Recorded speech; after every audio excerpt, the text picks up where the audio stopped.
माझी तर आता इतकी तयारी झाली आहे की मी कोणत्या हॉटेलमध्ये वेटरचं सुद्धा काम करायला तयार आहे, पण मला जरा सबस्टॅन्शियल पैसे हवे. आणि मग मी 96 साली जेव्हा गेलो फ्रान्सला, त्यावेळची खरोखर दुनिया खूपच वेगळी होती.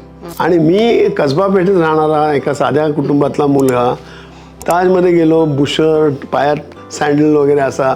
ते म्हणले की अहो तुमच्या लेखातनं आम्हाला इतकी चांगली माहिती मिळाली आहे की लहानपणी जर आम्हाला ही माहिती मिळाली असते तर आमचे दात बऱ्यापैकी शाबूत राहिले असते. रसिक मोहिनी. हॅलो, नमस्कार. रसिका तितुका मेळवावा अर्थात रसिका मोहिनीच्या या नवीन पॉडकास्टमध्ये मी भाग्यश्री देसाई आपल्या सगळ्यांचं मनापासून स्वागत करते.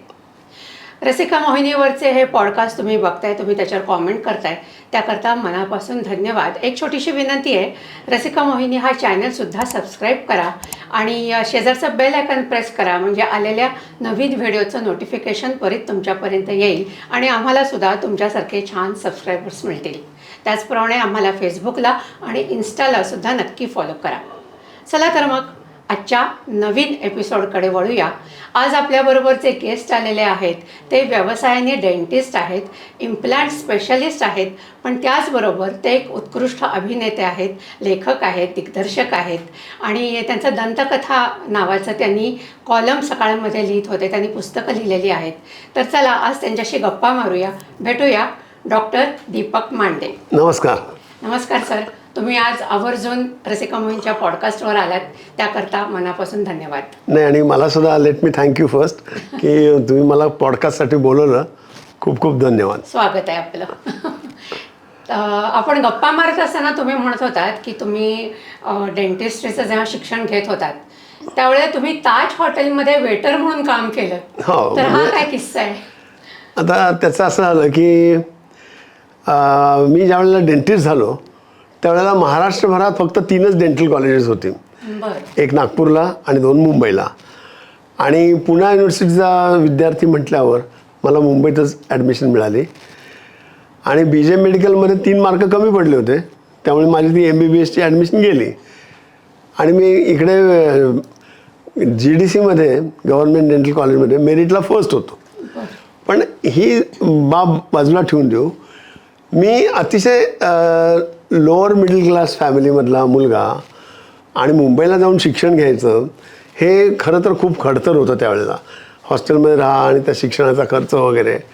सुदैवाने माझा एक मित्र आहे अभय चौथाई, त्याच्या काकांनी सुभाष चौथाई, त्यांनी मला असं सांगितलं की तू जा, पहिली 2 वर्ष मी तुला शिक्षणासाठी दरमहा 200 रुपये देऊन मदत करेन. पण म्हटलं कोर्स तर आपला 4 वर्षाचा आहे, मग जावं का न जावं, त्याच्यापेक्षा आपण BSCच करूया असं एक डोक्यात विचार आला होता. पण घरी वडील वगैरे म्हणाले की नाही अरे तू जा मुंबईला. फक्त वडिलांनी मला एक अशी सूचना दिली की तू मुंबईत जा आणि जाताना असा विचार कर की तुझ्याजवळ काय काय आहे, ती साधनसामुग्री वापरून तुला जर काही तिथे कमाई करता आली तर ते जास्त चांगलं होईल. आणि त्यामुळे मुंबईला जातानाच माझ्या डोक्यात हा विचार होता की आपण शाळेत असताना आपल्या भाषा चांगल्या होत्या, आपण चांगलं लेखन करतो, लेखनातनं काही आपण वर्तमानपत्रात वगैरे लिहिलं, काही आपल्याला पैसे मिळतील.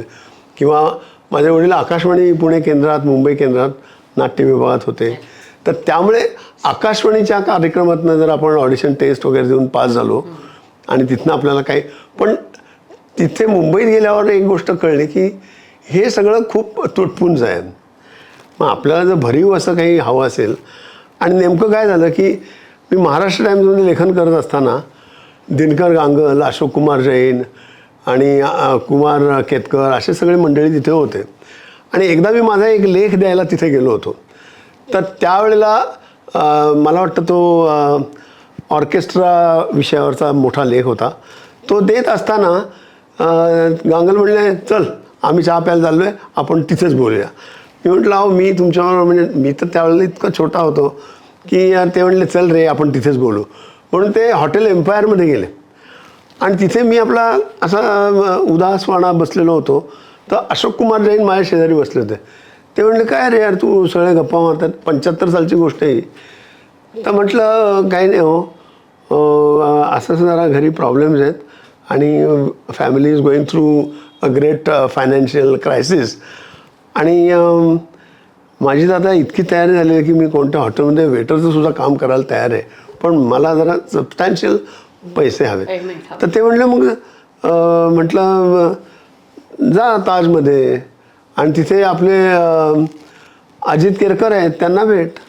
तर मला काही माहिती नाही की मी एकदा दोनदा ताजवरनं गेलेलो आमच्या मित्रांच्याबरोबर गेटवे ऑफ इंडियाला, पण अजित केरकर कोण आहेत काय आहे. आणि मी कसबा पेठेत राहणारा एका साध्या कुटुंबातला मुलगा ताजमध्ये गेलो, बुशर्ट पायात सँडल वगैरे असा, इंग्लिश येत नाही कारण नुमोवीमध्ये मराठी माध्यमातून शिक्षण झालेलं, तुटपुंज इंग्लिश घेऊन मी तिथे गेलो आणि त्या रिसेप्शनिस्टला म्हटलं I want to meet Ajit Kerkar. खरं हे वाक्य इतकं मूर्खपणाचं होतं कारण मी त्याच्या मागे काय मिस्टर लावलं नव्हतं, काय I would like to meet mister Ajit Kerkar वगैरे वगैरे काही नाही. मी आपलं रांगडं नुसतं वाक्य जुळवत गेलो होतो. आणि मग ती म्हणती मिस्टर अजित केरकर सर. त्यावेळेला मला कळलं की अरे कोणीतरी मोठी व्यक्ती असणार आहे. तोपर्यंत मला असं वाटलं होतं की ते ताजमध्ये काम करणारे कोणीतरी मोठे ऑफिसर असतील. पण जसा मी त्यांच्या केबिनमध्ये गेलो ते world over Taj group of हॉटेल्सचे मॅनेजिंग डिरेक्टर होते. इतका मोठा माणूस होता आणि मी इतक्या फालतू कामासाठी त्यांच्याकडे गेलो होतो. आणि त्यांच्या सेक्रेटरीनी मात्र माझं चांगलं स्वागत केलं आणि ती म्हणली की तुला काय करायचं आहे ते सगळं तू आम्हाला लिहून दे. त्यावेळेला मला कल्पना नव्हती की she is catching me in black and white. हां, कारण मी असं लिहिलं की मी डेंटल कॉलेजचा स्टुडंट आहे, असं जसं मला नोकरी पैशाची गरज आहे वगैरे. आणि नंतर 2 दिवसांनी आमच्या कॉलेजमधल्या डीनचा मला फोन म्हणण्यापेक्षा वर्गात roll number 214 come and see me वगैरे इमिजिएटली गेलो आणि ते म्हटले की इकडे पाहिलं आमच्या संकवाळकर डीननी आणि म्हटलं की do you want to leave our professional college. म्हटलं no sir. I have received a letter from Taj, a phone from Taj that do you want to work there as a. मग मला उलगडा झाला की त्या सेक्रेटरीनी मी लिहिलेलं सगळं माझे बोनाफाईड्स चेक करण्यासाठी इकडे चौकशी केली, इकडे पाठवून दिलं. आणि मी म्हटलं नाही सर असं आहे. मग ते मला एकदा माझ्याकडे बघितलं आणि ते म्हणले की okay you go there but off the college timings. आणि I am going to inspect inspect म्हणजे मी तुझं सगळं अभ्यास वगैरे बघत राहीन, मार्क वगैरे, आणि नाही तर मग बघ. मग असं तर गेलो आणि मग अजित केरकरांची भेट झाली. त्यांना म्हटलं अहो मला स्वीपरचं सुद्धा काम दिलं तरी चालेल, पण मला ते म्हणले नाही आम्ही तुम्हाला ट्रेनी वेटरचं काम देऊ आणि रोज तुम्हाला सिनियर स्टाफ डायनिंग हॉलमध्ये संध्याकाळचं जेवण पण मिळेल. अरे बापरे, म्हटलं वा किती छान झालं. आणि जसा मी तिथे सुरू केलं काम करायला त्यावेळेला पोटात गोळा आला होता की हे काही क्षेत्र आपलं नाही आणि आपल्याला इंग्लिशच येत नाही मुळात एवढं फ्लुएंट. म्हणजे कॉन्व्हर्सेशनचं इंग्लिश वेगळं आणि अभ्यासापुरतंचं इंग्लिश वेगळं. पण जसा तिथे मी जरा अर्धा तास लवकरच गेलो त्यावेळेला पहिल्या दिवशी त्यावेळेला पाहिलं त्या आतमधले सगळे जे मुलं काम करणारे वेटर वगैरे होते ते सगळे गोव्याकडचे असे ख्रिश्चन मंडळी किंवा अशी होती आणि ते मराठीतच बोलत होते एकमेकांशी, मराठी मिश्रित हिंदी वगैरे असं. तिथे माझा निम्मा जीव रिलॅक्स झाला. आणि मग तिथे एक किस्सा असा घडला खरोखर सांगण्यासारखा आहे की एक 15 दिवस काम केलं मी. मला तिकडच्या सगळ्या लोकांनी खूप सांभाळून घेतलं आणि शिकवलं काय काय कसं कसं. मग अशोक कल्याणपूर नावाचे तिथले मॅनेजर होते, म्हणजे सुमन कल्याणपूरचे नातेवाईक ते. तर त्यांनी मला सांगितलं की नाव Deepak, today we are running short of staff, so you start serving the table. मग तू तिथे जा, ऑर्डर घे आणि गेस्टना अपोलो बार 25व्या मजल्यावरचं ताजमधला बार होता तिथे काय गेस्ट जे ड्रिंक्स वगैरेचे ऑर्डर करते ते सर्व कर. तर बरं म्हटलं मी 15 दिवस पाहिलं होतं बऱ्यापैकी, ऑर्डर वगैरे घेतली आणि माझ्या त्या ट्रेमध्ये 2 बिअर बॉटल्स, आईस जग, वॉटर बॉटल, 2 स्नॅक्सचे बाउल्स, 3-4 विस्कीचे ग्लासेस असं सगळं होतं. ते घेऊन मी गेलो. 100-150 पावलावर ते टेबल होतं आणि गेलो आणि जसं ती बिअरची बाटली उचलली सर्व करायला तसा त्या सगळ्या ट्रेचा इक्विलिब्रियम बॅलन्स गेला आणि नाही ते सगळे महाग असे सगळे म्हणजे रॉयल सॅल्यूट वगैरे अशी ती ड्रिंक्स होती ते सगळे टेबलावर सांडली. आणि मी म्हटलं आता काही आपलं खरं नाही. म्हटलं हा नसता आपण काय धंद्यात शिरलो, कोणीतरी आता खाडकन मुस्काडीत मारणार किंवा धरणीत उभं घावीन आपण खाली जावं अशी भावना. पण सुदैवाने एक गोम्स नावाचा सिनियर वेटर होता, तो झटकन आला आणि त्यांनी क्लिनिंग स्टाफला पण बोलवलं आणि ते सगळं साफ केलं. 5व्या मिनिटात त्यांचं टेबल बदलून त्यांची ऑर्डर परत देऊन तयार झालं होतं. आणि मी आपला असा म्हणजे मला अगदी हात पाय थरथरत झाले होते, थरथरायला लागले होते. आणि मग ते कल्याणपूर आले आणि ते म्हणले Deepak now for 15 days you clear the dishes. म्हणजे काय की गेस्ट निघून गेलेले आहेत मग ते सगळं घेऊन जायचं म्हणजे तुला जरा हँडल करायला प्रॅक्टिस होईल. आणि मी त्या दिवशी कोणाला सर्व करत होतो तुम्हाला आश्चर्य वाटेल, कॅडबरीज कंपनीचे जे मालक आहेत म्हणजे मिस्टर कॅडबरीज आपण म्हणूया ते आणि त्यांच्यावर आलेले 3-4 परदेशी पाहुणे फॉरेनर्स त्यांना मी सर्व करत होतो. पण मला त्यावेळेला ताजच्या शिस्तीचा किंवा त्यांच्या त्याच्या 5 स्टारचं जे कल्चर आहे स्टाफने सांभाळून घेतलं. हो आणि 5 स्टार कल्चरमध्ये रागवणार नाहीत, काही करणार नाहीत. म्हणजे आपल्याला असं वाटेल की आता मी एक सीन तयार केला, I have created a scene, मला कोणतरी येऊन मार, तसं काही नाही. नंतर मला झापलं नाही असं नाही, पण म्हणजे त्याचं मला खूप कौतुक वाटतं. म्हणजे अजून सुद्धा असे सांगण्यासारखे खूप किस्से आहेत. आणि मग तसं मी 6 महिने काम केलं. मला 250 रुपये पगार होता. आणि मी ज्याच्यासाठी काम करायला गेलो होतो वेटरचं, की मला माहिती होतं की वेटरना टिप वगैरे मिळते भरपूर, तर मला जवळजवळ पगाराच्या पेक्षा थोड्याशा जास्तच किमतीच्या टिप मिळायच्या. म्हणजे तिथे मी 5 स्टारमध्ये ताजमध्ये काम करताना खूप म्हणजे असं सुनील दत्त असा आला, मग तो गरकन त्याची खुर्ची बसून वळवायचा, एकटाच यायचा आणि समुद्राकडे बघत ते असे सुनील दत्त 25-25 फूट काचेचे ते सगळं अपोलो बार होता. समुद्राकडे बघत 1-2 ड्रिंक्स ऑर्डर करायचा, निघून जायचा. मग एकदा माझ्या टेबलवर जितेंद्र आला होता आणि जितेंद्र आला आणि गंमत म्हणजे काय आता कसं की जितेंद्रला तो पण गिरगावातल्या मराठी माध्यमात वगैरे असा शिकलेला, तर तो स्वच्छ आपल्याशी बोलताना अरे भाई मेरे लिए चने तो लाओ वगैरे असं अगदी. किंवा एकदा त्याच्या शेजारी रॉन्देवू नावाचं एक रेस्टॉरंट आहे, इट्स मला वाटतं फ्रेंच क्विझिन होतं त्यावेळेचं.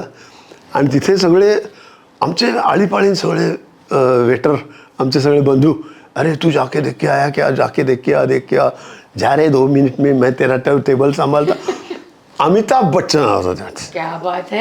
ही मी 77 सालची गोष्ट सांगतोय. आणि अमिताभ बच्चन आला होता आणि ते मोठंच्या मोठं टेबल होता लागलेलं, डॅनी, जयाभाद्री आणखीन बरेच आता काही आठवत नाही दिवशी. आणि हा हेड ऑफ द टेबल म्हणतो तसं बसलेला आणि मी आपला असा घुटमळतोय तर तो नुसता एवढंच, अमिताभने एवढंच केलं काय त्याचा तो रुबाब आणि काय त्याचं ते सगळं ऑरा एकदम खूप म्हणजे त्या दिवशी खूप मजा आली असं. मग मी यश चोप्रांना सर्व केलं आहे आणि राज खोसलांना 3-4 वेळा सर्व केलं. आणि he use to pay me 50 rupees tip. त्यामुळे मला राज खोसला दिग्दर्शक म्हणून पण चांगलेच होते, आवडतातच मला, पण त्यांच्याविषयी मला जरा खास आपुलकी वाटते. बऱ्याच सेलिब्रिटीजना तुम्हाला हा म्हणजे हे मी नाही सेलिब्रिटीज म्हणजे आता एक पुणे विद्यापीठातले 2 प्राध्यापक आले होते आणि ते असेच ताजमध्ये आल्यावर थोडेसे नर्वस झालेले, घाबरलेले, पण नाही आपण जायचंच. आणि त्यांना काय माहिती की हा इथे वेटर जो उभा आहे त्याला मराठी येते वगैरे. आणि त्यांचाच तो सगळा विनोदी संवाद ऐकून मला त्यावेळेला खूप करमणूक झाली होती. अर्थात माझी सुद्धा बऱ्यापैकी फजिती झालेली आहे ती, नाही असं नाही. एका गेस्टनी मला ऑर्डर केलं की get me some green chillies. बोंबलायला म्हटलं काय चिलीज म्हणजे काय त्याला विचारावं म्हणजे what do you mean sir. पण म्हटलं आपण शिकलेलो काय आहे 2 डोळे 2 कान 1 जीव तसा आपण वापर करूया. आणि मी गप्प बसलो म्हटलं काय करायचं आता. मी जाऊन तो आमचा जो असिस्टंट बार टेंडर असतो की जो सगळी ऑर्डर तुम्हाला काढून देतो त्याला जस्ट जाऊन म्हटलं ग्रीन चिलीज. म्हटलं काय असेल ती डिश येईल पुढे. तर त्यांनी बचकभर हिरव्या मिरच्या आदळल्या प्लेटमध्ये. म्हटलं अरे बाबा आपण फार शहाणपणा केला की आपण काही बोललो नाही. असे खूप गमती जमती आहेत. आणि मनात असा आहे विचार की त्या सगळ्या अनुभवावर प्रवासावर जर आता 70 वय सुरू झालेलं आहे सगळ्यातनं रिटायर झालेलं आहे तर काही लिहावं. कारण काय आहे मी एक पाहिलं की आजकालची जी थोडीशी तरुण पिढी आहे ती खूप चांगली आहे. पण इंटरनेटचा वापर किंवा सोशल मीडियाचा वापर आणि ह्याच्यामुळे किंवा अनेक कोर्सेस निर्माण झालेले आहेत. काय करावं काय कळत नाही. थोडेसे कन्फ्यूज स्टेटमध्ये आहेत. तर त्या सगळ्यांना असं काही की बाबा प्रत्येक पिढीत खूप चॅलेंजेस असतात. म्हणजे आर्थिक चॅलेंजेस असतात कोणाला आणखीन काही चॅलेंजेस असतात. तर ते शांतपणे जर आपण घेतले तर आपण त्याच्यातून तरुण जाऊ शकतो. या उद्देशाने मला लिहायचं आहे डोक्यात. बघूया आता. नक्की नक्की. माहिती हे चालू असताना वेटरचं तुम्ही काम करत होतात आणि तुमचं एकीकडे डेंटिस्ट्रीचं शिक्षण पण झालं. हो. तो किती 4 वर्षाचा कोर्स. हो हो. तो संपल्यानंतर तुम्ही फ्रान्सला गेलात. नाही संपल्यानंतर मी फ्रान्सला नाही गेलो. कोर्स संपल्यानंतर मी परत पुण्यात आलो. बरं. जवळजवळ इम्प्लांट सर्जरी हो ते सांगतो ना तुम्हाला. मी यावर्षी 15 ऑगस्ट 25ला मला प्रॅक्टिसला 45 वर्ष पूर्ण झाले. बरं. पण मी पहिली 16-17 वर्ष काही म्हणजे काहीही केलं नाही. फक्त 12 तास 13 तास डेंटिस्ट्री एके डेंटिस्ट्री केली. आणि त्यावेळची आमची डेंटिस्ट्री खूप वेगळी होती. आताची खूपच वेगळी आहे. आता जे जास्त रिफाईंड आणि दात वाचवण्याकडे कल असलेली किंवा पेशंटना दात शेवटपर्यंत कसे टिकतील म्हणजे मग ते whether they are their natural teeth or in the form of implant किंवा प्रोस्थेटिक्स ते आता जास्त प्रेडिक्टेबल रिझल्ट त्याचे असतात. आणि तर त्यामुळे नंतर मग कसं झालं की 1996 साली फ्रान्स मित्र मंडळाचं एक निवेदन आलं होतं पेपरमध्ये की कल्चरल एक्सचेंज कार्यक्रमासाठी कोणाला जायचं असेल तर त्यांना आम्ही त्यांनी यावे मुलाखत. हां. तर माझे वडील म्हणाले की तुझा अरे आपला डॉक्टर रमेश रानडे गेला होता त्यांना माहिती होतं तर तू पण जाऊन बघ. तर बरं म्हटलं मी गेलो. तर तिथे निर्मलाताई पुरंदरे सतीश देसाई माणिकताई कोतवाल असे बरेच 8-10 लोक असे बसलेले राऊंड टेबल. आणि माझा इंटरव्ह्यू वगैरे घेतला आणि माझं सिलेक्शन झालं. सिलेक्शन झालं म्हणजे काय 4च लोक निवडायचे होते. त्यावेळेला 30-32 उमेदवार आले होते. आणि पहिल्यांदा त्यांनी मला वेटिंग लिस्टवर ठेवलं. म्हटलं ठीक आहे वेटिंग लिस्टवर ठेवलं आपल्याला काही जायचं नाही वगैरे. तर अचानक मला फोन आला भारतीताई भिडेंचा की डॉक्टर आहो तुम्हाला 4 जणांचं सिलेक्शन झालेलं आहे कारण ज्यांना आम्ही आधी घेतलं होतं त्यांच्यातले 1 जण येत नाही आहेत तर तुमचा पहिला नंबर होता तुम्ही. आणि मग मी 96 साली जेव्हा गेलो फ्रान्सला त्यावेळची खरोखर दुनिया खूपच वेगळी होती. आता नाही म्हटलं तरी आपण त्यांच्यासारखेच आपल्याकडे मॉल्स आहेत ATM आहे किंवा मोबाईल फोन आहेत. त्यावेळेला जेव्हा लोक रस्त्यातून जाताना मोबाईलवर बोलतायत ते पाहिल्यावर it was a real cultural shock. हो सरप्राईज. किंवा कुठेही जातात आणि कार्ड टाकतात पैसे काढतात. दॅट वॉज किंवा मॉल पहिल्यांदा मॉल जेव्हा पाहिले अरे असं चक्रावून गेलो तो. आणि त्यांच्याकडचे मॉल तर खूपच चांगले चांगले मॉल. आणि मग 96 साली गेलो त्यावेळेला आमच्या चार्टर्ड अकाउंटंटनी पैठणकरांनी एक सजेशन दिली की युरोपमध्येच बरेच ट्रेनिंग इन्स्टिट्यूट्स आहेत मग तुम्ही का नाही जात तिथे ट्रेनिंगला अप्लाय करत. त्यावेळेला अर्थात इंटरनेट पण नव्हतं. आपल्याला मेल पण नव्हता. नाही नव्हतं. आपल्याला ते काय म्हणतात ना, विसरलो आता, फॅक्स पाठवायला लागायचं. फॅक्स. अच्छा.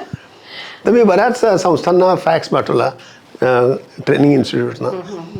मग मला ऑस्लो युनिव्हर्सिटीकडनं परमिशन आली की तुम्ही या. त्यांचा जवळजवळ 6 दिवसाचा कोर्स होता. आणि लिस्टेनस्टाईनला आमची एक विवाडेंट आयव्होक्लार नावाची डेंटल मटेरियल मॅन्युफॅक्चरिंग कंपनी आहे. त्यांचं तिथे एक ट्रेनिंग इन्स्टिट्यूट आहे. त्यांनी पण सांगितलं की तुम्ही या. अर्थात हे दोन्ही कोर्स, विवाडेंट कंपनीचा कोर्स फ्री ऑफ चार्ज, म्हणजे ॲज अ स्कॉलरशिप होता. मग लगेच मी त्याला गेलो. आणि ऑस्लो युनिव्हर्सिटीत गेल्यानंतर त्यांनी विचारलं की तुम्हाला काय करायचं आहे, म्हणजे जस्ट ऑब्झर्व्हरशिप करायची आहे का रिफ्रेशर्स कोर्स करायचा आहे. रिफ्रेशर्स कोर्स असेल तर त्याला $1250 खर्च येईल आणि ऑब्झर्व्हरशिपला फ्री ऑफ चार्ज असेल. म्हटलं काय नाही, मला 3-4 दिवस ऑब्झर्वसुद्धा करायला आवडेल. आणि तिथे गेल्यावर मला एक गोष्ट लक्षात आली की आपलं जे मेडिकल सायन्स आहे, मग डेंटल सायन्स काय, medical, it is at par with the all the advance countries. Okay. हां. आणि कारण मी जेव्हा ऑब्झर्व करत होतो त्यावेळेला म्हटलं अरे आपल्या देशाचा एक मोठा गुण म्हणा किंवा दुर्गुण म्हणा की आपल्याकडे खूप पॉप्युलेशन आहे. त्यामुळे गव्हर्नमेंट कॉलेजेसमध्ये शिकणारे जे डॉक्टर आहेत त्यांना तिथे खूप अनुभव मिळतो. पास होण्यापूर्वीच खूप अनुभव मिळतो. म्हणजे तिथे ते बिचकत दात काढत होते आणि आम्ही 3rd इयरलाच असताना जवळजवळ 200-300 दात काढलेले असायचे. तर त्यामुळे हा जो आपल्याला एक्सपोजर मिळतं प्रत्यक्ष काम करण्याचं, आणि त्यामुळे आपले सगळे डॉक्टर, म्हणजे आता भारतात बायपास झालेल्या माणसाचं आयुष्य 15-20 वर्ष असतं. अगदी आरामात जगत असतात ते. तसंच आमच्या डेंटिस्ट्रीमध्ये आम्ही जेव्हा आज इम्प्लांट करतो 15-20 वर्ष छान टिकलेले असतात. रूट कॅनल केलेली असते, 15-20 वर्ष आरामात व्यवस्थित जाते. म्हणजे हा 15-20 वर्ष शब्द खरं तर चुकीचा आहे, अनेक वर्ष टिकलेली असते. Crown, bridge, dentures. तर हे माझ्या लक्षात आलं. म्हणून मी म्हटलं की मला फक्त ऑब्झर्व करण्यात इंटरेस्ट आहे. एक तर त्याच्यामागे पैसे पडत नव्हते. तीच गोष्ट लिस्टेनस्टाईनला. आणि मग नंतर 2002 साली जेव्हा परत फ्रान्सला जायचा योग आला त्यावेळेला मी त्याला जोडून इम्प्लांटचा कोर्स केला. अर्थात 2002ला मी जवळजवळ 15 दिवस रिगरस कोर्स केला. बिओटेक नावाची तिकडची कंपनी होती, त्यांचा रिगरस कोर्स होता तो. आणि आल्यानंतर मग इम्प्लांट्स सुरू केले करायला. पण त्यावेळेला एकतर आपल्या सोसायटीमध्ये इम्प्लांटची तेवढी जागृती नव्हती. आम्हाला खूप त्यांना कन्व्हिन्स करायला लागायचं. इम्प्लांट म्हणजे काय इतकंसं नाही. तरीसुद्धा आम्ही जेव्हा चांगली एखादी डायग्नोसिस वाईज चांगली केस असेल जरूर करायचो. पेशंटची संमती मिळाली लगेच पुढे व्हायचो. आजकाल मात्र पेशंटच विचारतात की आम्हाला इम्प्लांट करता येईल का, इम्प्लांट करा म्हणून. आणि इम्प्लांटमध्ये काय आहे की जवळजवळ 98% सक्सेस रेट आहे. अच्छा. Only what is required is implant म्हणजे दुसरा दात बसवणे. हां, मेटिक्युलस डायग्नोसिस पाहिजे. हां. म्हणजे whether you go in for this case or ही केस करायला नको आहे हे जर व्यवस्थित डॉक्टरला जज करता आलं तर मग इम्प्लांटमध्ये काही प्रॉब्लेम येत नाही. अच्छा. गुड. आणि तुम्ही म्हणजे ते सगळं करून परत आलात आणि मग सकाळमध्ये तुम्ही दंतकथा नावाचा कॉलम पण लिहित होतात. हां, त्याचं ते म्हणजे कसं झालं? ते 99 सालची गोष्ट आहे. अच्छा. 99 सालच्या अगोदर 98 साली सकाळमध्ये डोळा या विषयावर डॉक्टर झंवर लिहित होते. बरं. तर ते एकदा मला असंच एका कार्यक्रमात भेटले नोव्हेंबर 98च्या सुमाराला. ते म्हणले अरे दीपक जा त्या सकाळमध्ये जा, विजय कुवळेकरांना पुढच्या वर्षी डेंटिस्ट्रीवर कोणी लेख लिहायला हवेत तर तू जाऊन ॲप्रोच हो त्यांना, ते तुला बघ काय जमतंय का. मला एक गोष्ट होती की मला दाताच्या विषयी, दाताचं आरोग्य कसं राखावं, काय काय त्याचे आजार असतात हे पेशंटना समजून सांगायची मुळातच मला एक मनात इच्छा होती. आणि ती त्या 99 साली जर सकाळमध्ये मला लिहिता आलं तर ती पूर्ण होणारी होती. म्हणून मी कुवळेकरांच्याकडे गेलो आणि त्यांना एक असे माझे 4 लेख आधी आलेले वगैरे ते देऊन दिले त्यांना. आणि त्यांना म्हटलं की मी 3 महिने कसं कसं काय काय लिहू शकेन त्याची एक सूची दिली आणि निघून आलो. 4 दिवसांनी कुवळेकरांचा फोन आला. ते म्हणले की डॉक्टर तुम्हाला आम्ही 3 महिने तरी लेख लिहायला अरे वा. बोलवतो. तर मग ते लेख सुरू झाले. मग ते म्हणले की तुम्ही 6 महिने कॉलम चालवा. 6 महिने चालवता चालवता ते म्हणले आता हा वर्षभर कॉलम तुम्ही चालवा. क्या बात आहे. हां. आणि ते करत असताना मी फक्त एकच गोष्ट कटाक्षाने टाळली की म्हटलं स्वतःविषयी आपण काहीही लिहायचं नाही. जे काही लिहायचं ते सगळ्या दंतवैद्यक व्यवसायाला ज्या काही अडचणी भेडसा होतात किंवा जे काही पेशंटना त्रास असतो तर त्याच्याविषयी जास्त उहापोह जास्त माहिती आपल्या लेखातनं आली पाहिजे. आणि पेशंटनी कशी दाताची काळजी घ्यावी. म्हणजे त्याच्यानंतर असं झालं की 3-4 प्रकाशक माझ्या मागे लागले की आम्हाला याचं पुस्तक करायचं आहे. तर एक प्रकाशक इतके मला त्यांचं वाक्य अजून आठवतंय. ते म्हणले की अहो तुमच्या लेखातनं आम्हाला इतकी चांगली माहिती मिळाली आहे की लहानपणी जर आम्हाला ही माहिती मिळाली असते तर आमचे दात बऱ्यापैकी शाबूत राहिले असते. आणि त्यामुळे मग म्हटलं येस पुस्तक केलं. मग त्याचं पुस्तक झालं. काय नाव पुस्तक? दंतकथा नावाने ते पुस्तक. आणि त्याच्या 2 एडिशन्स ऑलरेडी झालेले आहेत. आणि अगदी आपल्या रसिकांना जर पुस्तक घ्यायचं असेल तर ते कुठे मिळू शकतं? आता कसं झालंय की दुसरी आवृत्ती निघाल्यानंतर त्याचा प्रकाशक मीच होतो आणि माझा उत्साह थोडासा मावळला. पण तरीसुद्धा अजून माझ्या दवाखान्यात पुस्तकं उपलब्ध आहे. कॉन्टॅक्ट नंबर दिला तर मिळू शकतो? हो मिळू शकेल. नक्की हे दंतकथा हे पुस्तक तुम्ही वाचा. मी पण वाचलेलं आहे. खूप छान आहे. आणि आपल्या डिस्क्रिप्शनमध्ये मी त्याची लिंक देते. त्यांचा नंबरही देईन. नक्की हे पुस्तक त्यांच्याकडनं मागून घ्या तुम्ही. तर छान. म्हणजे हे दंतकथा आणि सगळा तो कॉलम तुम्ही वर्षभर. हो अगदी. हां. आणि त्याचाच नंतर हे म्हणजे पुस्तक झालं. आणि नंतर मग मुख्य म्हणजे काय मी 80 साली जशी प्रॅक्टिस सुरू केली तसं मी आमची जी इंडियन डेंटल असोसिएशन आहे आणि त्याची पुणे शाखा तर त्याच्यासाठी जेवढं काम करता येईल तेवढं मी पहिल्यापासून करत आलेलो आहे. आणि मी जसा पुण्यात आलो पास झाल्यानंतर तसा मी डॉक्टर सुधीर जोशी नावाचे त्यावेळचे खूप नावाजलेले ऑर्थोडोंटिस्ट होते आहेत म्हणजे पण आता प्रॅक्टिस करत नाहीत. ते 80 वर्षाचे असतील. तर त्यांच्याकडे मी 5.5 वर्ष काम केलेलं आहे असिस्टंट डॉक्टर म्हणून. तर ऑर्थोडोंटिस्ट म्हणजे नक्की काय असतं? ऑर्थोडोंटिस्ट म्हणजे वेडेवाकडे किंवा पुढे आलेले दात असतात ते मागे घेणारे सरळ करणारे डॉक्टर त्यांना ऑर्थोडोंटिस्ट म्हणतात. ते प्लेट वगैरे लावतात तेच का? प्लेट नाही ते त्यांचं आता त्या तंत्रज्ञानात सुद्धा खूप बदल आलेला आहे. तर म्हणजे तुम्ही जर पाहिलं असेल की पेशंटना दाताला ब्रेसेस लावलेले आहेत असं ते डॉक्टर. तर त्यावेळेला ते डॉक्टर सुधीर जोशी हे पुणे शाखेचे सेक्रेटरी होते. आणि त्यांनी जिल्हा परिषदेबरोबर एक उपक्रम आरंभला होता की वेगवेगळ्या लहान गावातल्या शाळात जाऊन दंत तपासणी करायची. तिथल्या मुलांना दाताविषयी लेक्चर द्यायचं. तर मी त्यांच्याचकडे काम करत होतो म्हटल्यावर मी त्यांचा हक्काचा गडी होतो. मग मला ते गडी म्हणजे हक्काचा माणूस होतो त्यांचा. आणि ते वेगवेगळ्या ठिकाणी मला पाठवायचे. ते जिल्हा परिषदेने आम्हाला एक व्हॅन दिली होती. मग आम्ही 3-4 डेंटिस्ट म्हणून जायचो. आणि पुणे जिल्ह्यातल्या अगदी बारीक सारीक खेड्यातनं सुद्धा आम्ही कॅम्प घेतलेले आहेत. आणि मग नंतर डॉक्टर सुधीर जोशींच्या नेतृत्वाखाली आम्ही राजस्थानला 8 दिवस डेंटल ट्रीटमेंट कॅम्प 2 वर्ष 84-85 साली चुरू नावाचं तिथल्या जिल्ह्यामधलं बडी नँगल नावाचं छोटंसं गाव आहे. आणि तिथल्या उद्योगपतींनी आम्हाला हे बोलवलं होतं.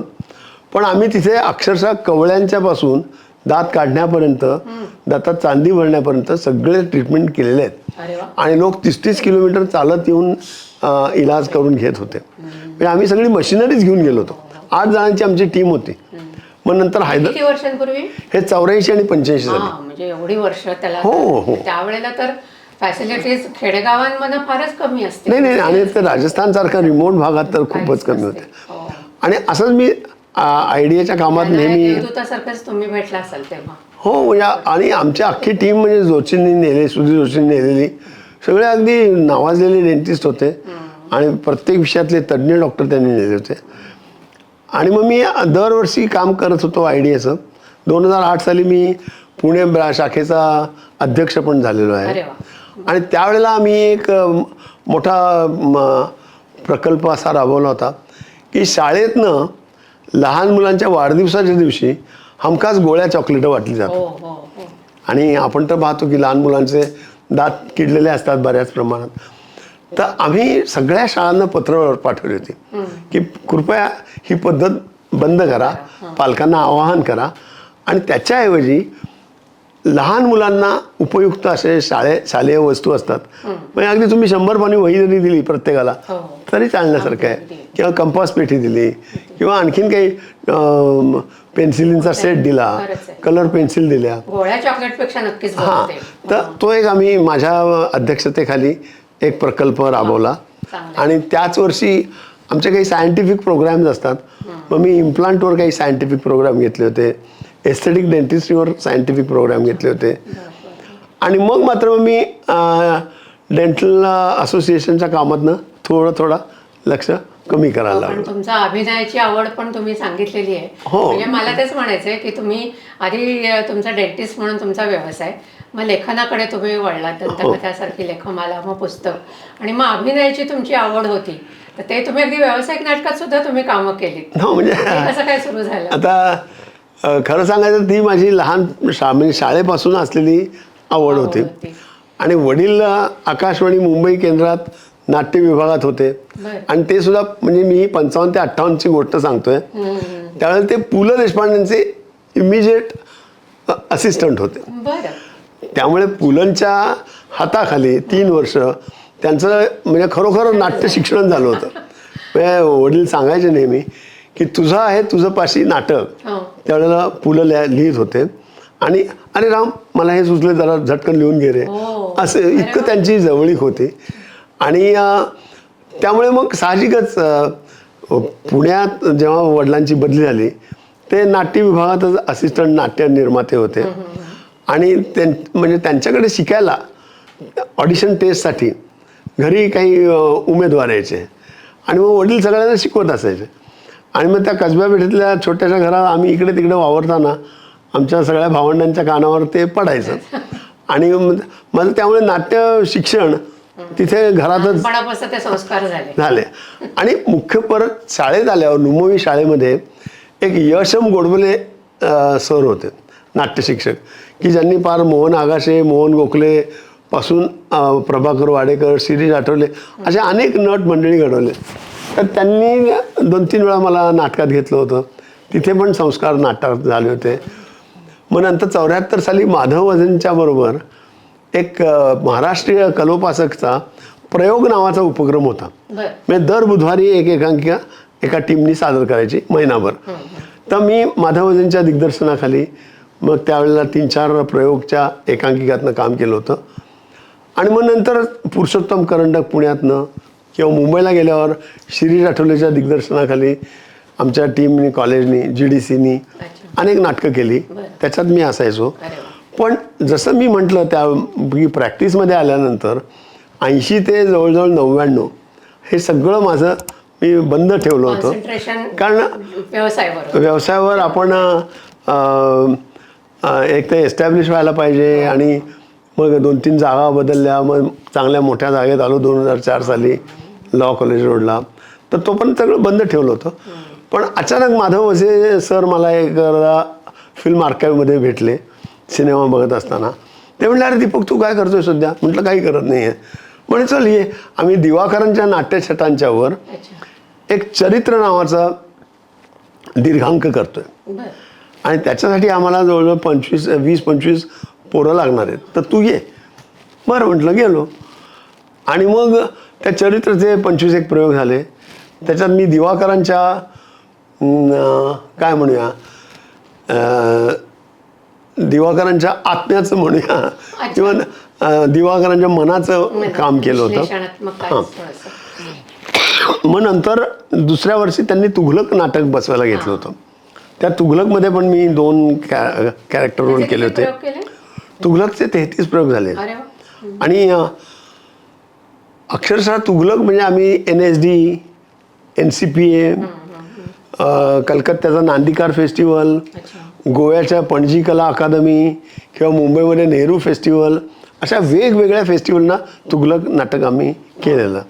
आणि माधव अजनचं सुद्धा दिग्दर्शन वगैरे इतकं. मला माहिती आहे ना, आम्ही त्यांचं ययाती देवयानी त्यांनी आमचं बसवलं होतं. हो ते मी पाहिलेलं आहे. रमेश भाटकर, हो मी पाहिलेलं आहे सगळं पाहिलेलं होतं. आहे.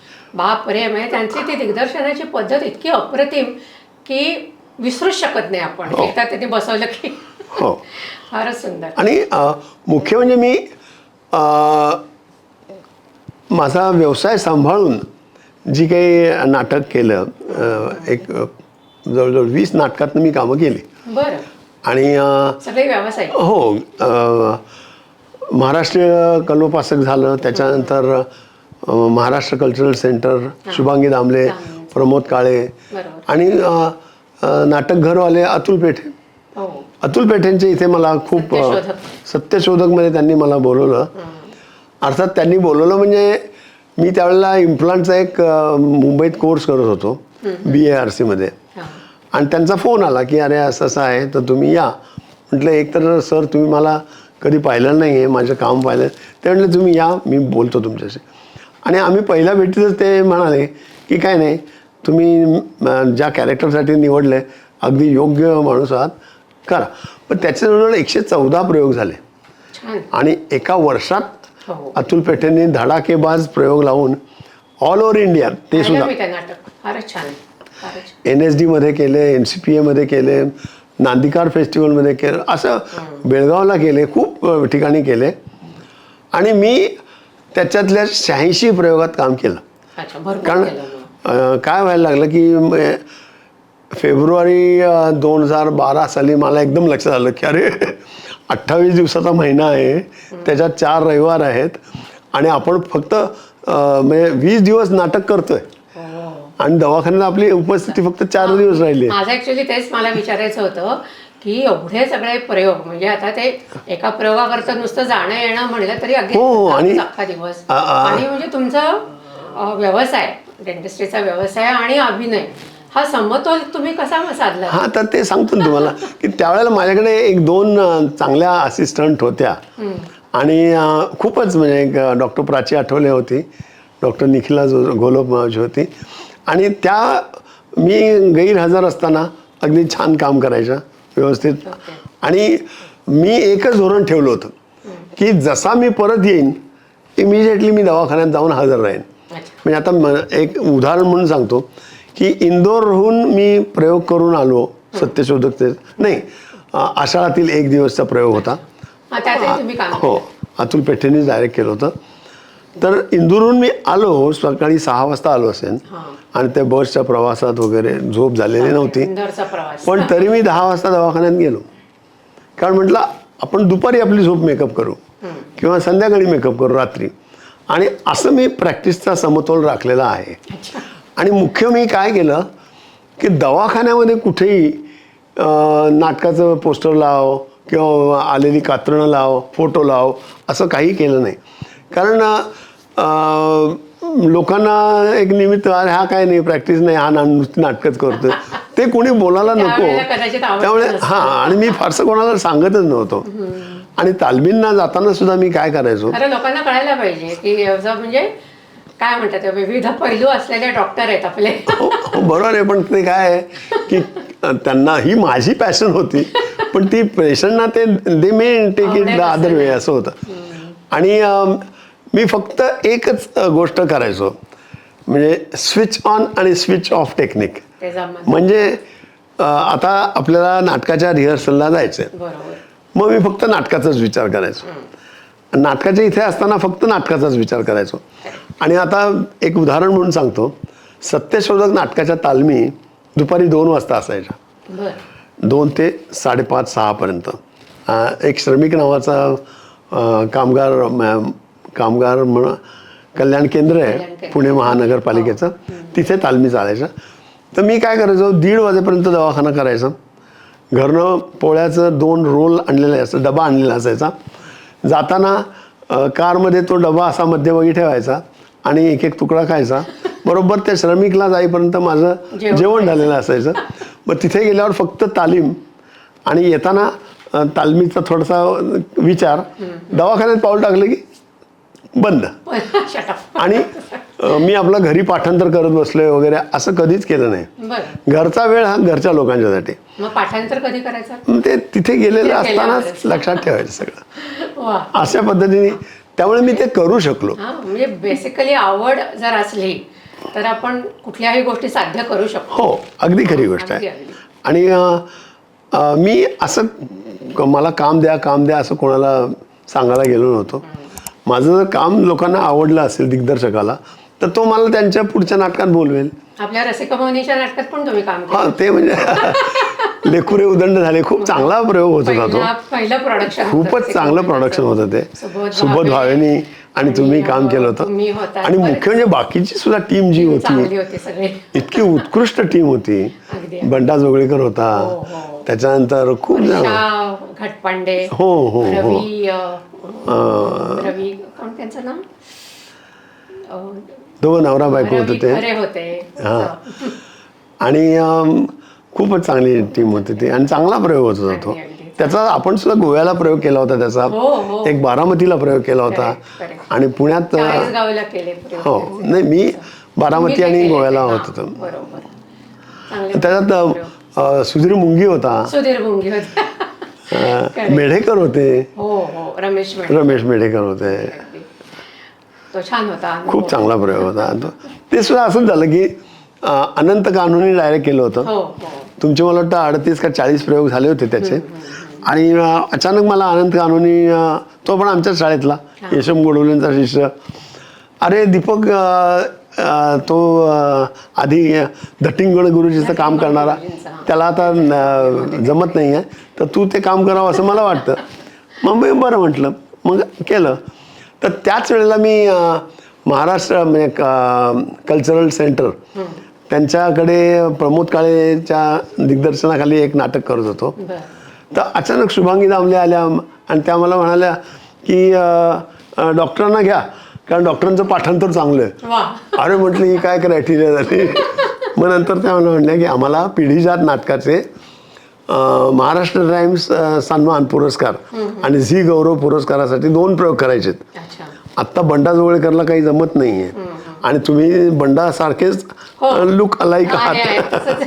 म्हणजे त्यामुळे आम्हाला कदाचित फोटो बिटो पण काही काढायला लागणार नाही, तेच फोटो दाखवले ते चालतील. चालू शकेल. मी म्हटलं भले. आणि 8 दिवसात प्रयोग करायचे. बरं. आणि अप्पाची कॅरेक्टर, अप्पाजींची कॅरेक्टर, ती अप्पा वडिलांची कॅरेक्टर, आणि त्या तिन्ही अंकातनं ती कॅरेक्टर आहे. खूप मोठी कॅरेक्टर आहे. माझ्यावर इतकं दडपण आलं की अरे बाप रे, म्हटलं आता हे कसं काय होणार. आणि सारंग साठेंनी पण त्याच्यात पदार्पणाची भूमिका आहे त्याची. तुम्ही सांगत होता की तुम्ही ह्याचं वैद्यकीय कचरा व्यवस्थापन करता, तर ते नेमकं काय आणि ते कशा पद्धतीने? नाही, त्याचं असं झालं की पहिल्याच वर्षी जेव्हा 96 साली मी फ्रान्स मित्रमंडळातर्फे फ्रान्सला गेलो, हां. तर त्यावेळेला निर्मला त्यांनी एक सांगितलं होतं की आपण काही टुरिस्ट कंपनी नाही आहे आपली, आपण भारताचं प्रतिनिधित्व करतो आहोत आणि ह्या प्रगत देशात जाऊन आपण कोरी पाटी घेऊन परत यायचं नाही आहे, तर काहीतरी एक आपल्या शहरासाठी, आपल्या देशासाठी काही उपयोग होईल असे जर तुम्ही काही विचार घेऊन आलात तर ते जास्त महत्त्वाचं आहे. निर्मलाताईंच्या बरोबर प्रत्येक भेटीतनं काहीतरी शिक्षण झालेलं आहे. इतक्या त्या थोर विदुषी विचारवंत होत्या. तर आम्हाला त्यांनी तिथे कॅल्व्हाडोस नावाचा परगणा आहे, तिथे त्यांनी एक गार्बेज इन्सिनरेशन फॅक्टरी हां. दाखवायला नेलं होतं. म्हणजे कचरा जाळणारी फॅक्टरी.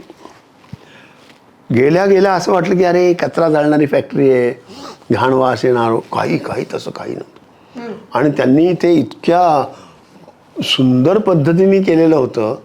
आणि मला वाटतं सगळ्या युरोपभर तीच पद्धत असणार आहे की कचरा गोळा करायचा, गोळा केल्यानंतर तो जाळायचा जवळजवळ 1400-1600 डिग्री फॅरनहाईटला, आणि मग त्याची जी काही ॲश येईल त्या ॲशमधनं मग वेगवेगळे धातू बाजूला करायचे, असं सगळं त्यांचं ते होतं. आणि त्याच्यात सुद्धा वैद्यकीय कचरा, मेडिकल गार्बेज हे करायला त्यांची आणखीन एक वेगळी फॅकल्टी होती तिथल्या तिथेच. बरं. म्हणजे ते जायचे विविध हॉस्पिटलमधनं दवाखान्यातनं कचरा गोळा करायचे आणि तो जाळायचे. त्याच्यामध्ये सगळं सिरिंजेस पासून निडल्स पासून हो. म्हणजे कॉटन सॉफ्ट असतील. हां, पण ते त्यांनी वर्गीकरण केलेलं होतं हां. की निडल सिरिंजेस असतील तर ते या अमुक येलो मेटल बॉक्समध्ये, वेगळं, प्लास्टिक मेटल वेगळं, प्लॅस्टिक वेगळं, लिनन वेगळं, कापूस वगैरे तो वेगळा, असं सगळं. आणि अतिशय उत्कृष्ट पद्धतीने ते चालायचं. तर ते आल्यानंतर बघितल्यानंतर मी दिनकर गांगलांच्या मार्गदर्शनाखाली पत्रकारितेचं थोडंसं शिक्षण घेतलेलं आहे. तर त्यामुळे मी तिथे त्या कचरा जाळणारी कंपनी बघत असताना चक्क त्याच्या नोट्स काढत होतो. अच्छा. कारण त्यावेळेला काही इंटरनेट वगैरे अशी फॅसिलिटी नव्हती की तुम्ही टाईप केलं आणि तुम्हाला झटकन सगळी माहिती कळली वगैरे. मग आल्यानंतर निर्मला त्यांनी ते सगळं दाखवलं. ते म्हणजे उत्कृष्ट, तुम्ही याच्यावर सकाळमध्ये लेख लिहा. मग मी तर जीवनाला सुगंध येईल अशा नावाने मी एक लेख लिहिला अरे वा. की ती कचरा जाळणारी कंपनी कशी आहे. त्याचे काही एक पॅम्पलेट्स आणली होती. ते फोटो वगैरे सकाळमध्ये त्यांनी छापले. आणि ते झाल्यानंतर जवळजवळ 3 वर्ष मी एखादा ध्यास घेतल्यासारखा त्याचा पाठपुरावा करत होतो. मग सॉलिड वेस्ट मॅनेजमेंट ह्या विषयावर DY पाटील कॉलेजनी एक 2 दिवसाचा सिम्पोजियम भरवला होता. त्याच्यात सुद्धा भाग घ्यायला मला बोलवलं होतं. आकाशवाणी पुणे केंद्राने मला 3 लेक्चरची एक छोटी सिरियल दिली होती कचरा ह्या विषयावर. आणि त्यावेळच्या दिवाळी अंकातनं सुद्धा मी बरंच लेखन केलं होतं. आणि करता करता मी पुणे म्युन्सिपल कॉर्पोरेशनमध्ये एक छोटासा अर्ज सबमिट केला की वैद्यकीय कचऱ्याच्यासाठी आपल्या इकडे एक इन्सिनरेटर पाहिजे असं. मग तिथल्या बऱ्याच स्टाफबरोबर त्या इन्सिनरेटरच्या संदर्भात चर्चा वगैरे झाली. पण नंतर एकंदरीतच तिथलं थोडंसं वातावरण पाहिलं, म्हणजे नोकरशाहीचा जो अनुभव घेतला. म्हटलं हे काय आपल्या बस की बात नाही आहे इसमें. पण त्याचा मी बराच पाठपुरावा केला होता. आणि मुख्य म्हणजे कचरा कामगारांना खूप प्रतिष्ठा मिळाली पाहिजे हे मी आकाशवाणीवरच्या माझ्या भाषणातनं सांगितलं होतं की त्यांना ग्लोव्ज पुरवले गेले पाहिजेत, त्यांचं सगळं वैद्यकीय तपासणी वरचेवर व्हायला पाहिजे. आणि बऱ्याचशा गोष्टी ज्या आहेत त्या यंत्राद्वारे केल्या गेल्या पाहिजेत. कारण परदेशात मी इतकी मोठमोठी संयंत्र, ज्याला इक्विपमेंट म्हणतात, ती बघत होतो. कचरा गोळा करणारी, कचऱ्याचे बारीक बारीक तुकडे करणारी किंवा जाळणारी. तर तशी आपल्याकडे जर आली ऑटोमॅटिक मशीन्स, हां, तर जे आपण बघतो की कित्येक कामगार खूप ह्याच्यात अतिशय विदारक परिस्थितीत ड्रेनेजमध्ये उतरतात आणि त्यांचे जीव धोक्यात घालतात, प्रसंगी जीव जातात सुद्धा त्यांचे. तर ते तसं चित्र नको, ह्याच्यासाठी यंत्रांचा वापर व्हायला पाहिजे असं मी माझ्या त्या लेखातनं किंवा भाषणातनं सांगत होतो. आणि म्हणून मग मला ज्यावेळेला अतुल पेठेंनी सत्यशोधक नाटकात बोलवलं ना, त्यावेळेला मला खूप आनंद झाला होता. कारण मला अक्षरशः त्या सगळ्या कचरा वेचणाऱ्या कामगारांच्याबरोबर काम करायला मिळालं, त्यांचे अनुभव खूप ऐकायला मिळाले. मी परदेशातले त्यांना अनुभव शेअर केले. पण अजूनसुद्धा परिस्थिती बदललेली नाही आहे. याचं दुःख होतं फार. इम्प्लिमेंटेशन होत नाही. हां, म्हणजे होईल आता हळूहळू. म्हणजे अगदीच आपण निराशावादी राहायला नको. 2008 मध्ये तुम्ही दंतवैद्यक संघटनेचे अध्यक्ष होता. हो. हां, मग त्यावेळेला त्या संघटनेकरता तुम्ही जे काम करत होतात, ती बांधिलकी जी होती ती पुढे जाऊन समाजासाठी किती त्याचा उपयोग झाला असं वाटतं तुम्हाला? हां, म्हणजे आता काय होतं की दरवर्षी जो कोणी अध्यक्ष आलेला असतो तो काहीतरी उपयुक्त असं ध्येय धोरण घेऊनच कारकीर्द गाजवतो किंवा रचतो. तर त्यावेळेला मी तुम्हाला मध्यंतरी बोलताना सांगितलं की शाळा विशेषतः प्राथमिक शाळा किंवा लहान मुलांच्या शाळा वाढदिवसाच्या दिवशी गोळ्या चॉकलेट देऊ नका, हे जे मी त्यावेळेला स्लोगन राबवलं होतं. तेव्हा तुम्ही हो, इम्प्लिमेंट. आणि पण मग ऐकलं का शाळांनी? ते आता काय ते शेवटी आपले पालकच खूप जबाबदार असतात त्याला. ते चॉकलेट आणि गोळ्याच म्हणजे वाढदिवसाचं सेलिब्रेशन म्हणजे केक, चॉकलेट, गोळ्या, वेफर्स याच्या पलीकडे ते होतच नाही.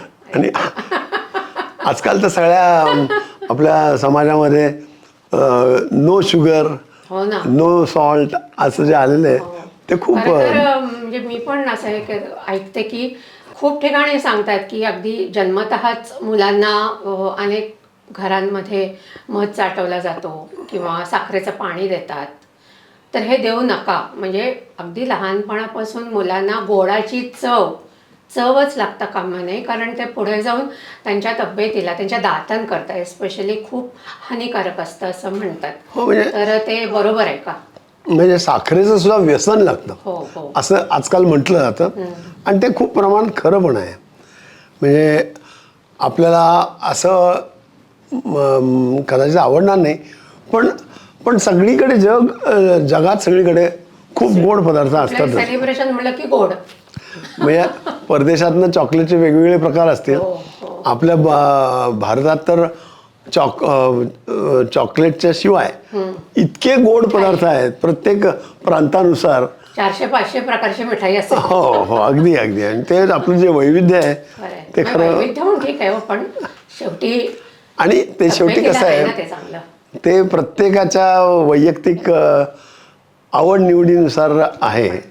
पुढे जाऊन डायबिटीस मध्ये तेच कन्वर्ट हो diabetes is the worst disorder. We are about to be capital of diabetes. Diabetes आणि ओबेसिटी. Obesity. तर त्यामुळे ते ते अगदी खरी गोष्ट आहे की ते आता लोकांनी आपणहून जागरूकता आणली पाहिजे खरंय. आपल्या घराघरातून आणि घरातूनच याची सवय लावली गेली पाहिजे. तुम्ही आकाशवाणीवर सुद्धा कार्यक्रम सादर केलेले आहेत बरोबर? हो. तर त्याविषयी जरा सांगा.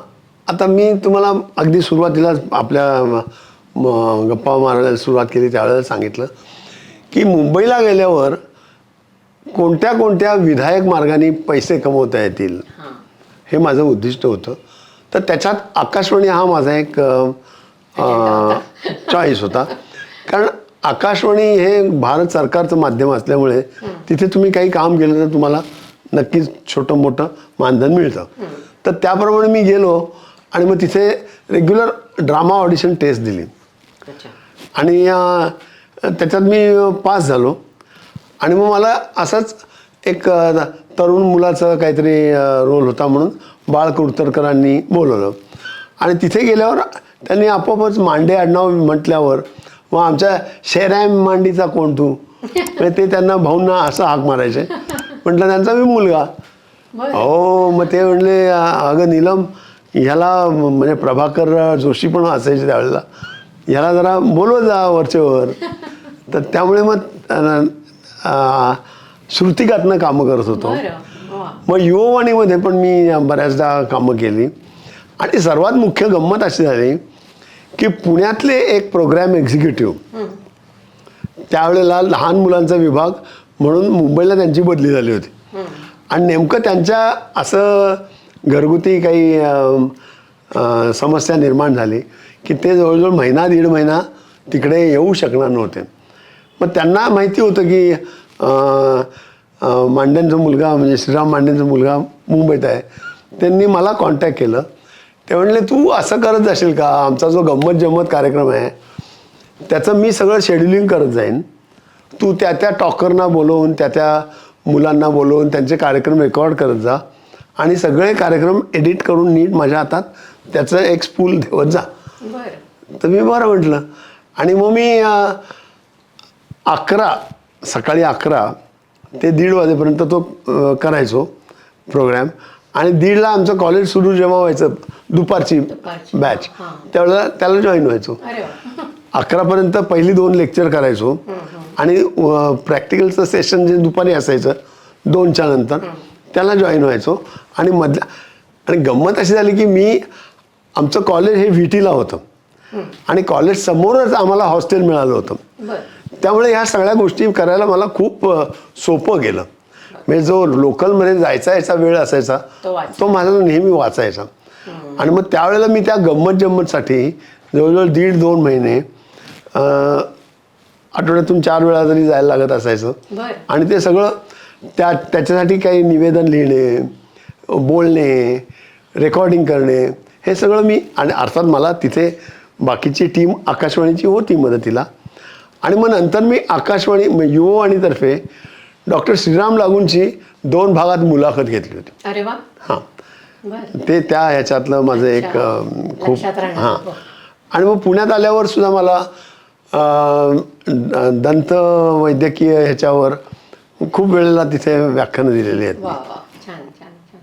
मग तुम्ही आता एवढ्या क्षेत्रांमध्ये कार्यरत आहात, व्यवसायांनी डेंटिस्ट आहात, मग शिवाय लेखक आहात, अभिनेते आहात, दिग्दर्शक आहात आणि म्हणजे एवढ्या सगळ्या भूमिका एका वेळेला कधी कधी साकारताना एकमेकात कुठेतरी त्या अडकतायत, असं कधी वाटलं का? नाही म्हणजे तसं मी कटाक्षाने अडकू दिलं नाही, कारण माझं प्राधान्य नेहमी माझ्या दंत वैद्यकीय व्यवसायालाच असायचं. आणि मी तुम्हाला मग अशी बोलताना सांगितलं की मी सरमिसळ होऊ दिली नाही. हां, ते महत्त्वाचं. म्हणजे स्विच ऑन आणि स्विच ऑफ टेक्निकचा जीवनात वापर केला. आणि नाटकांचे प्रयोग आधीच लागलेले असतात ना, बरं, ते आधीच कळतं. त्यामुळे आपल्याला माहिती असतं की 22 तारखेला प्रयोग आहे. मग त्याप्रमाणे त्या दवाखान्यातल्या अपॉइंटमेंट्स पण प्लॅन केलेल्या जायच्या, किंवा 1-2 दिवस बाहेरगावी दौरा आहे तर मग तो तसा ॲडजस्ट केला जायचा. आणि दौऱ्यावरनं आलो की लगेच दवाखाना. म्हणजे असं नाही की आता दौऱ्यावरनं आलोय, दमलो. क्षीण आलेला आहे, घरी थांबूया असं. असं नाही. वा, छान.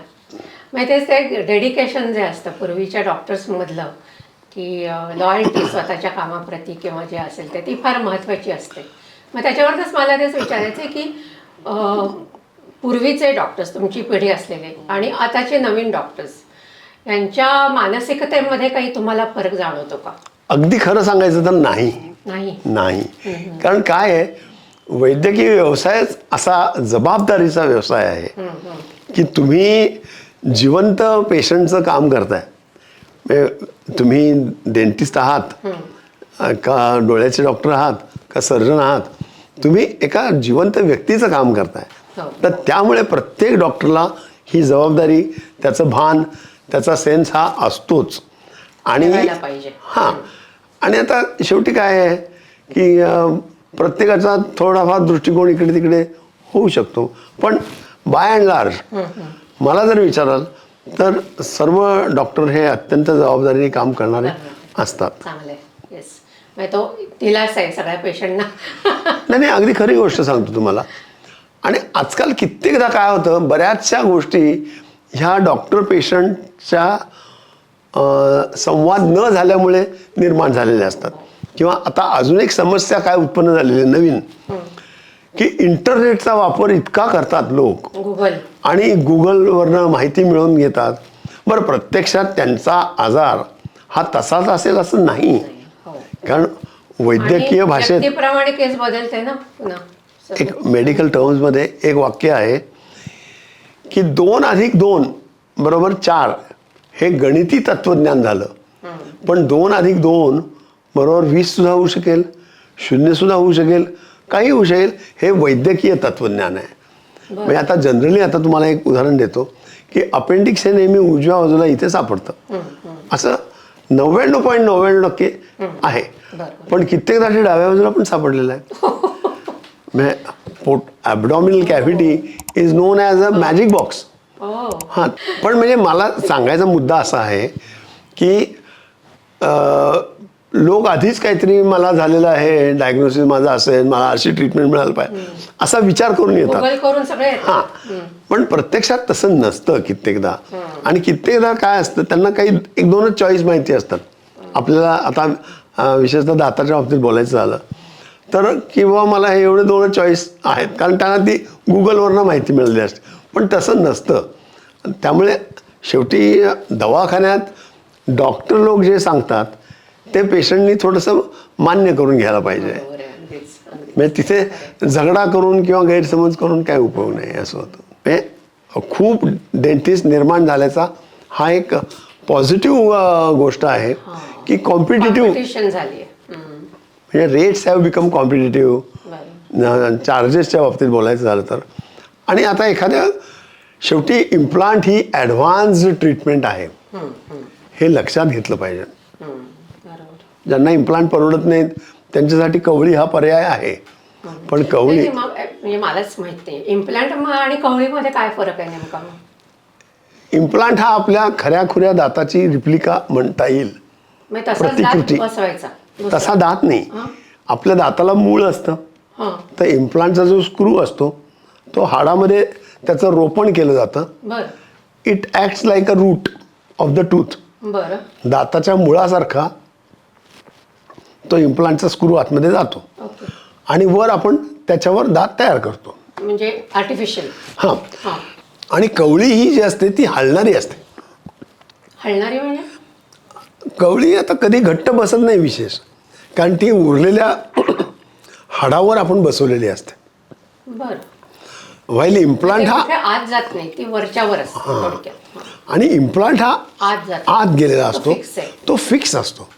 म्हणजे खऱ्या दातासारखंच आपल्याला काम करता येतं. पण म्हणजे आता एक जस्ट लाऊड थिंकिंग आहे माझा, विचारते.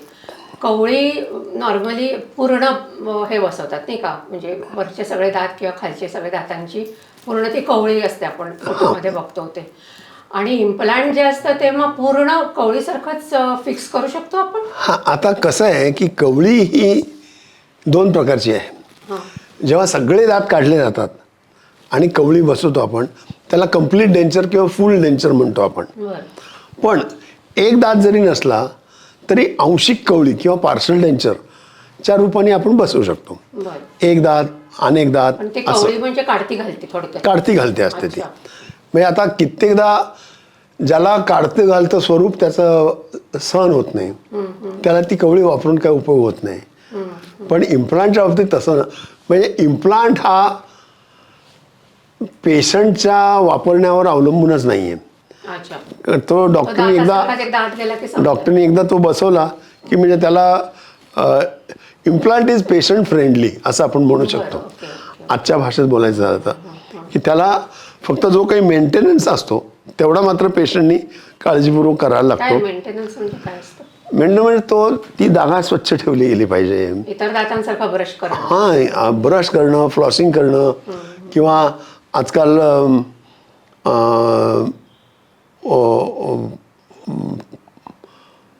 ओरल स्प्रिक्स ते त्यांनी तो साफ ठेवणं, हे सगळं करायला पाहिजे. ओरल फ्लॉसिंग याचं म्हणजे वॉटर फ्लॉसिंग. वॉटर फ्लॉसिंग करायला पाहिजे. आणि हळूहळू आता इतकं प्रगत झालेलं आहे आमचं डेंटल सायन्स की डिजिटायझेशन नावाचा जो काही आमच्या डेंटिस्ट्रीमध्ये आलेला आहे प्रकार, की त्यामुळे एकतर खूप स्पीडीली काम होतं, रिझल्ट्स प्रेडिक्टेबल असतात. म्हणजे ज्याला आपण इमेजिंग सिस्टीम म्हणतो, 3D इमेजिंग, बरं. ती आमच्या ते इथे लावल्यावर कसं दिसेल हे तुम्ही. लावल्यावर कसं दिसेल म्हणण्यापेक्षा सुद्धा पूर्वी जे मापं घ्यायला लागायची बरं. आणि मग त्या माप घेण्याच्या मटेरियलचा कचरा, प्लॅस्टर ऑफ पॅरिसचा कचरा, आणि परत त्याला अनेक दिवस लागायचे. ते आता काही ते आता काय होतं, 3D इमेजिंगद्वारे म्हणजे त्याचे जे काही इन्स्ट्रुमेंट इक्विपमेंट आहे, स्कॅनर ज्याला आपण म्हणतो, त्याने आपण त्याचं स्कॅनिंगचं इमेज वगैरे घेतली, ती ताबडतोब लॅबला जाऊ शकते ओके. इंटरनेटद्वारे. मग लॅबवाला त्याच्यातून दात तयार करतो. CAD/CAM टेक्नॉलॉजीद्वारे तो दवाखान्यात येऊ शकतो. म्हणजे मग रंगाचं काय? कारण काहीचे दात एकदम पांढरे असतात, काहींचे थोडे थोडे पिवळसर आता असतात. दाताची शेड जी असते शेडमध्ये. हां. ती शेड निवडताना अनेक शेड गाईड्स असतात. अच्छा. अगदी बारीक सारीक फरकाचे सुद्धा शेड गाईड्स असतात. ते मॅच करून त्यांना तसं कळवलं की ते शेड गाईड युनिव्हर्सल असतात. ते जे आपण दवाखान्यात शेड बघायचे वापरतो गाईड, तोच गाईड लॅबमध्ये पण उपस्थित असतो. त्यामुळे फारसा काही बरं. आणि ह्या सगळ्या गोष्टींची आपण आधी ट्रायल घेतो. बरं. ट्रायल घेताना आपल्याला कळतं की तिथे ते शेड मॅच होते का नाही मॅच होत. मग त्याप्रमाणे त्या लॅबमधनं ते आपल्याला बरोबर मॅच होईल असं आपल्याला करता येतं. खूपच ॲडव्हान्स झालं. हो, म्हणून तर आता dentistry is heading towards green dentistry. What? Green. Green dentistry म्हणजे म्हणजे इको फ्रेंडली डेंटिस्ट्री. ओके. म्हणजे कमीत कमी कचरा आणि जास्तीत जास्त प्रेडिक्टेबल रिझल्ट्स असं. म्हणजे आता हा विचार सगळीकडे जगभर प्रसारित व्हायला लागला आहे. म्हणजे टिश्यू पेपरचा कमी वापर करा, प्लॅस्टिक ग्लासेसचा कमी वापर करा. म्हणजे त्याच्यात सुद्धा आता हळूहळू असं की ऑटोक्लेव्ह केलेले स्टेनलेस स्टीलचे ग्लासेस तुम्ही पेशंटला चूळ भरण्यासाठी द्या. हां, बरोबर म्हणजे आपोआपच ग्लासचा कचरा कमी होतो. बरोबर हो. असं उद्देशाने ते चाललेलं आहे. वा छान, तुमच्याशी गप्पा मारून खूप छान वाटलं. जाता जाता एक शेवटचा प्रश्न. आता यंग डॉक्टर्स जे नवीन येत आहेत, आता तुमचा मुलगा पण कार्यरत आहे, सुनबाई पण आहे, तर अशा नवीन डॉक्टर्सना तुम्हाला काय सांगावं असं वाटेल या पॉडकास्टच्या मार्फत? काही नाही, ही नवीन पिढी खूप चांगलं काम करते. पहिली गोष्ट म्हणजे आपण त्यांच्याकडे काय नजरेने बघतो हे सुद्धा महत्त्वाचं आहे. की आता पूर्वीचे डॉक्टर आणि तरुण डॉक्टर यांच्यामध्ये जर आपण पाहिलं तर आजकाल इतकी नवीन नवीन इक्विपमेंट आलेली आहेत, इतके नवीन नवीन टेक्निक्स निर्माण झालेले आहेत, आणि ही सगळी तंत्रज्ञान हे शिकणं आणि त्याचा अवलंब प्रॅक्टिसमध्ये करणं म्हणजे training as well as implementation of those new advance techniques in to practice ही तरुण पिढी अतिशय यशस्वीपणे चांगल्या पद्धतीने करते. आणि तरुण पिढीकडे बघण्याचा दृष्टिकोन सुद्धा आपण हा काय, याला काय येत असणार आहे असं ठेवलं नाही पाहिजे. पहिली गोष्ट. आणि तरुण पिढीने सुद्धा जबाबदारीने, आता कित्येकदा काय होतं, डॉक्टर असतो वय वर्ष 28 किंवा 30, पेशंट असतो वय वर्ष 60, तर अशा वेळेला मी मनात नेहमी म्हणतो की प्रत्येक डॉक्टरनी थोडंसं त्याला थोडंसं अभिनयाचं अंग आलं पाहिजे. म्हणजे